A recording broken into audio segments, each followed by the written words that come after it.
नारी की सुदृढ़ एवं सम्मानजनक स्थिति एक उन्नत, समृद्ध और मजबूत समाज तथा राष्ट्र की प्रतीक है। मैं महिला सशक्तिकरण के जिस तरह राजस्थान को नारी सम्मान के लिए जाना जाता रहा है, पिछली सरकार के समय महिलाओं के खिलाफ अपराधों के लिए बदनाम रहा। उस समय महिलाओं के खिलाफ आए दिन अपराध होते रहते थे। हमने हमारे संकल्प पत्र में प्रदेश की माता बहनों से वादा किया था कि हम नारियों के खिलाफ अपराधों के विरुद्ध प्रभावी कार्रवाई करेंगे, और आपने देखा है कि हमारी सरकार बनते ही हमने इस क्षेत्र में काम भी किया है। मैं आपको बताना चाहता हूं कि हमने हमारी सरकार बनने के बाद तत्काल उस संकल्प को भी अपने ध्येय मानकर नारी सुरक्षा और नारी कल्याण के लिए काम किया है। राज्य में सार्वजनिक स्थानों पर महिलाओं के साथ होने वाली छेड़छाड़ की घटनाओं की रोकथाम एवं बच्चियों एवं महिलाओं को भयमुक्त वातावरण प्रदान करने के लिए हमने राज्य में 500 कायल का पेट्रोलिंग यूनिट के गठन का निर्णय लिया। प्रथम चरण में 250 कायल का पेट्रोलिंग के संचालन के लिए हमने स्वीकृति जारी कर 1000 कांस्टेबलों के पद की स्वीकृति भी कर दिए हैं। महिला को आपात स्थिति में 24 घंटे पुलिस सहायता प्रदान करने के लिए आज हमने एक ऐप का भी शुभारंभ किया है। यह RSRTC के सुरक्षा कमांड सेंटर पैनिक बटन परियोजना का शुभारंभ किया गया है। हमारा प्रयास है कि बालिकाओं को प्रारंभ से ही समुचित शिक्षा और संबल प्राप्त हो, जिससे वे उन्नति के पथ पर अग्रसर होकर के समाज और देश के प्रति अपना योगदान दे सके। मैं कहना चाहता हूं, इस दिशा में एक कदम बढ़ाते हुए हमने गरीब परिवार की बालिकाओं को जन्म पर 1 लाख रुपए का सेविंग बॉन्ड प्रदान करने के लिए लाड़ो प्रोत्साहन योजना प्रारंभ की है, जिससे हमारी बहनों को इसमें फायदा होगा। आज हमने इस योजना के 1 लाख लाभार्थियों को प्रथम किस्त के रूप में 2500 रुपए हस्तांतरित भी किए गए हैं। हमारी सरकार बनते ही हमने 1 जनवरी 2024 से, क्योंकि हमारी 15 दिसंबर को हमारी सरकार बनी थी और हमने वादा किया था कि हमारी बहनों को हम 450 रुपए में सिलेंडर देंगे। हमने 1 जनवरी 2024 से 450 रुपए में रसोई गैस सिलेंडर हर परिवार पात्र को उपलब्ध कराना प्रारंभ कर दिया था। आज हमने 27 लाख महिलाओं को सिलेंडर की सब्सिडी राशि हस्तांतरित करने का काम भी हमने आज आपके सामने किया है। हमने आंगनवाड़ी कार्यकर्ताओं का मासिक मानदेय 10% से बढ़ाकर 9,581 रुपए किया।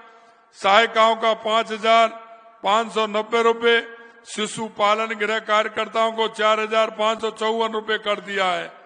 प्रधानमंत्री मातृ वंदना योजना में लगभग 4,50,000 महिलाओं को लाभान्वित किया गया है। राज्य सरकार ने योजना के तहत दी जाने वाली 5,000 रुपए की राशि को बढ़ा करके हमने वो भी 6,500 रुपए किया है, जिसे आज हमारे मातृ वंदन योजना के तहत 1,500 रुपए की किस्त 70,000 महिलाओं को हस्तांतरित कर दी है। ये भी आज आपने देखा है कि हमने डीबीटी के माध्यम से उनको ये भी सुविधा दी है। हमने आंगनवाड़ी केंद्रों में बच्चों को दूध वितरण करने के लिए मुख्यमंत्री अमृत आहार योजना शुरू की है। क्योंकि ये अमृत आहार योजना, मैं आपको कहना चाहता हूं, क्योंकि मैं गांव से आता हूं, गांव में माता बहनों की स्थिति में देखता हूं, क्योंकि परिवार चलाने के लिए हम पशुधन तो रखते हैं, लेकिन पशुधन जब रखते हैं और सुबह जब हम दूध लेने वाला कोई टंकी वाला आता है, हम देखते हैं कि हमारी माता बहनें परिवार पालने के लिए गाय भैंस दूध देती हैं, लेकिन उसका पूरा दूध उस टंकी वाले को जाता है, क्योंकि हमारी माता बहनों को परिवार भी पालना होता है। इसलिए मैं कहना चाहता हूं, मैंने देखा कि हमारे वे 3 साल के, 4 साल के, 5 साल के, 6 साल के जो छोटे बच्चे हैं, उनको दूध आवश्यक है जिससे वो हष्ट पुष्ट हो और वो ठीक तरह से उनकी परवरिश हो सके। तो उनके लिए हमने मुख्यमंत्री अमृत आहार योजना शुभारंभ की है, जिससे उन बच्चों को दूध मिल सके। ये आंगनवाड़ी के हर केंद्र पर उन बच्चों को दूध मिलेगा। हम जानते हैं, क्योंकि माता बहनें जब परिवार की आवश्यकता होती है तो वो परिवार की आवश्यकता पहले देखती हैं। हमारे उन नौनिहालों को दूध नहीं मिल पाता है। हमने सोचा हमारे नौनिहाल अगर कमजोर होंगे तो हमारे आगे आने वाली पीढ़ी कमजोर होगी। हमें हमारे आगे वाली पीढ़ी को मजबूत बनाना है, सशक्त बनाना है। तो हर आंगनवाड़ी केंद्र में 3 दिन दूध मिलेगा। ये हमारी सरकार की व्यवस्था है। प्रत्येक विधानसभा क्षेत्र में 5 नए आंगनवाड़ी केंद्र खोले जाएंगे। कुल 1000 आंगनवाड़ी केंद्र पूरे राजस्थान में खोले जाने वाले हैं। प्रत्येक ब्लॉक में एक आदर्श आंगनवाड़ी केंद्र बनाने की हमारी शुरुआत कर दी है। मातृत्व पोषण योजना के तहत 3,32,000 लाभार्थियों को करीब 93,000 रुपए का भुगतान आज हमने किया है। साथ ही आज हमने 10,000 इलेक्ट्रिक कुकिंग सिस्टम के वितरण की शुरुआत भी हमने की है। 1 लाख लखपति दीदियां एवं 216 नमो ड्रोन दीदियों का भी आज हमने सम्मान किया है। आज ही हमने 10,000 स्वयं सहायता समूह को प्रति समूह 15,000 रुपए रिवॉल्विंग फंड का हस्तांतरण भी आज हमने किया है, जिससे हमारी माता बहनें आत्मनिर्भर बने, हमारी माता बहनों को काम करने का मौका मिले और वो किसी के आश्रित नहीं रहे। वो अपने बच्चों की पढ़ाई भी ठीक प्रकार से कराएं और अपना घर का संचालन भी ठीक प्रकार से करें। इसलिए हम माता बहनों को हमने महिला निधि बैंक के माध्यम से स्वयं सहायता समूह को 100 करोड़ रुपए के ऋण की स्वीकृति प्रदान की है एवं आज ही 45 लाख स्वयं सहायता समूह के लिए राज सखी पोर्टल का शुभारंभ भी आज हमने किया है। हमने इस 1 वर्ष में जो कदम उठाए हैं उनसे हमारे राज्य की महिलाएं आत्मनिर्भर एवं सशक्त और सम्मानित तो हुई हैं। यह महज एक शुरुआत नहीं है और हम अपनी महिलाओं को हर वह अवसर देंगे जो उन्हें अपने सपनों को साकार करने में मदद करेगा। हमारा संकल्प है कि हम भविष्य में और भी अधिक योजनाओं के माध्यम से महिलाओं को सशक्त बनाएं। और मैं इतना कहना चाहता हूं कि आप अगर सशक्त होंगे, और मैं कहना चाहता हूं हमारी बहनें जो भी वो काम करना चाहती है, हमने कहा है हमारी राजीविका की बहनें हैं जो डूंगरपुर बांसवाड़ा में आज मैं देखा, मैंने बहुत अच्छा सामान वो बनाती हैं। उस सामान को भी लेने का काम हम करेंगे। हमारे जनजाति क्षेत्र की महिलाओं के कौशल का उत्तम उदाहरण है कि वो वन क्षेत्र में उनके द्वारा बनाए जाने वाले गुलाल, शहद, आंवले एवं एलोवेरा के उत्पादन, वन औषधियों जैसे अर्जुन की छाल, अश्वगंधा, सफेद मूसली इत्यादि का आकर्षण पूरे राज्य में बढ़ रहा है। हमने निर्णय लिया है कि इन उत्पादनों की बिक्री को प्रोत्साहित किया जाएगा, जिससे हमारे जनजातीय क्षेत्र की महिलाओं के कौशल एवं मेहनत को उचित सम्मान प्राप्त हो सके। साथ ही राजीविका की महिलाओं के द्वारा निर्मित उत्पादित लाभ प्रदेश के बच्चों को मिले। इसलिए इन उत्पादनों को हम आंगनवाड़ी संस्थाओं से जोड़ा जाएगा।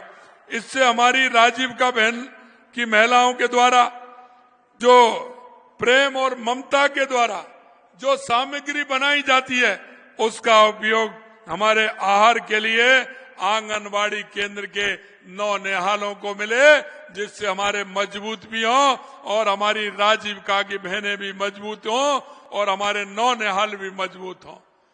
मैं आपसे कहना चाहता हूं, क्योंकि ये आधी आबादी हमारी बहनों की है और इस आबादी के बिना काम चलने वाला नहीं है। हमारी किसी प्रदेश की, किसी जिले की, किसी गांव को अगर सशक्त बनाना है, विकसित करना है, तो हमारी माता बहनें उसमें अगर जुड़ेंगे तो हमारा गांव भी विकसित होगा, हमारा जिला भी विकसित होगा, हमारा प्रदेश भी विकसित होगा, हमारा राष्ट्र भी विकसित होगा। मैं आप सभी भाई बहनों से कहना चाहता हूं, हम एक नागरिक होने का कर्तव्य भी न आए कि हमारी जो महिला किसी तरह से कमजोर है या हमारा कोई भी पुरुष कमजोर है, क्योंकि हम पंडित दीनदयाल उपाध्याय के अंत्योदय को याद करते हुए हमारी सरकार काम कर रही है, क्योंकि हमारे अंतिम छोर पर जो व्यक्ति बैठा है, हमारी माता बहनें बैठी हैं जिनको आवश्यकता है। निश्चित रूप से जहां आपको लगे हमारी केंद्र सरकार की और राज्य सरकार की इतनी बड़ी योजनाएं चल रही हैं, उन योजनाओं का लाभ हमारी माता बहनों को मिले, हमारे विकलांग भाई को मिले, अंतिम पंक्ति में बैठे उस भाई को मिले, किसान को मिले, मजदूर को मिले, जिससे कि हमारा प्रदेश सशक्त हो, हमारा जिला सशक्त हो, हमारा गांव सशक्त हो। और मैं इसलिए कहना चाहता हूं भाई और बहनों कि आपने देखा है हमारे देश के यशस्वी प्रधानमंत्री नरेंद्र मोदी जी ने इस देश के अंदर 4 जातियों का उल्लेख किया है और वो 4 जातियां प्रमुख हैं। इसमें सभी समाज आते हैं, हमारी महिला, हमारा युवा, हमारा किसान, हमारा मजदूर।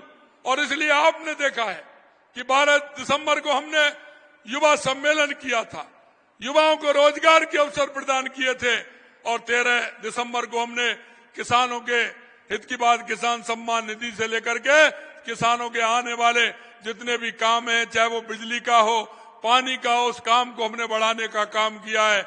और आज हमने महिला सशक्तिकरण के लिए इस महिला सम्मेलन के माध्यम से पूरे राजस्थान के अंदर हमारी महिला किस तरह से सशक्त हो सकती है, उस काम को हम कर रहे हैं।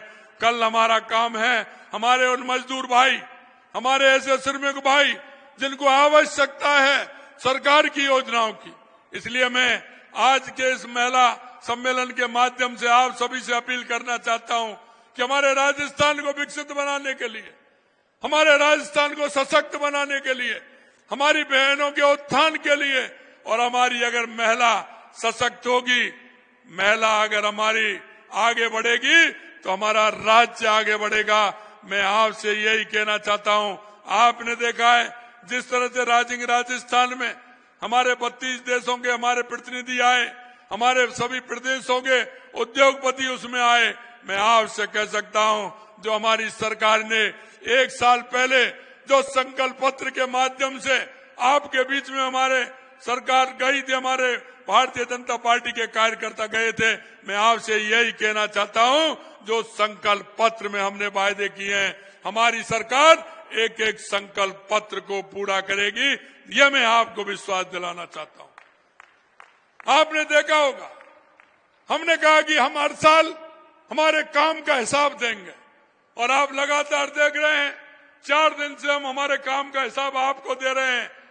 17 तारीख को हमारे देश के यशस्वी प्रधानमंत्री नरेंद्र मोदी जी का हमें आशीर्वाद मिलेगा, वो भी हमारे जयपुर में पधार रहे हैं। मैं आपको उसके लिए भी आमंत्रित करता हूं कि आप आइए।